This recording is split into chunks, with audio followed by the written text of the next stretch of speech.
My name is Colin Neal, freestyle footballer and football specialist. I believe that football is more than just a game. Through its unique power and universal appeal, football can bring people together, transform lives and inspire entire communities. Here we are in Turkey to make a difference to the lives of children. The current number of Syrian refugees in Turkey stands at 3 million. Unfortunately, 75% of those are women and children. Children are unfortunately exploited by means of trafficking, working, and all forms of physical and mental abuse. Football has the power to break boundaries and can change lives. I'm hoping to have a positive response from it, however, I'm not too sure exactly how the children are going to take to it. I think some of the characteristics in the kids we're currently seeing is where some of them are fearless, or some of them are quite aggressive, and some of them are just, they're like wild children, essentially. And these inner feelings are coming out on the football pitch. Just a few minutes into the session and there you go. It's kicking off already. However, I've got something perfect to tackle the situation. Well, that was interesting. You're seeing all these feelings come out, and obviously a lot of them are only acting upon what they know, and unfortunately all they know is violence. So it's sad, you know. Here we have young Mohammed. We've tried to ask him a few questions and if he had any extended family members.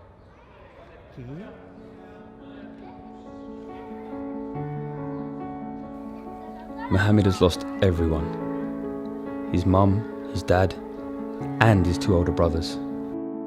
And unfortunately, so many more children have to go through this heartbreaking journey alone. One of the fastest growing charities, HumanAppeal, operates in 25 countries globally across 4 continents. This is the Al Huda School, supported by HumanAppeal. The great thing about this place is that it provides a safe place for children to play and get great education. If it wasn't for places like this, a lot of these children would be working on the streets. I'm not sure they would get an education at all.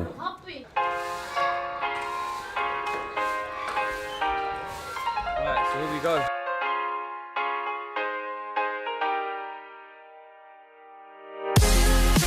I mean, if you look at the stark contrast between the session I had yesterday, which was, in my opinion, probably one of the worst sessions I've ever had in 15 years. And now you look at them, we've had a great session. I'm actually inspiring them. We're actually sort of building confidence and giving them hope. But also we're helping these kids find stability and recover from, obviously, the trauma of war. So far my journey has taken me all across the world. Never has anything meant so much to me as Football for Hope does. I set out with the mission of just trying to put smiles on faces, but now I see the bigger picture. They're in desperate need of role models, people to guide them, and someone to look up to and trust. My parents mean a hell of a lot to me, and they've shown me so much love, care, and guidance throughout my life. I would hate to think if I was in that situation where I would have to fend for myself. I think we all can relate to the children in the sense that we all need somebody to love, to care, and to turn to in times of hardship. Hope that you can do your best to support these children and put smiles on their faces. So please donate now.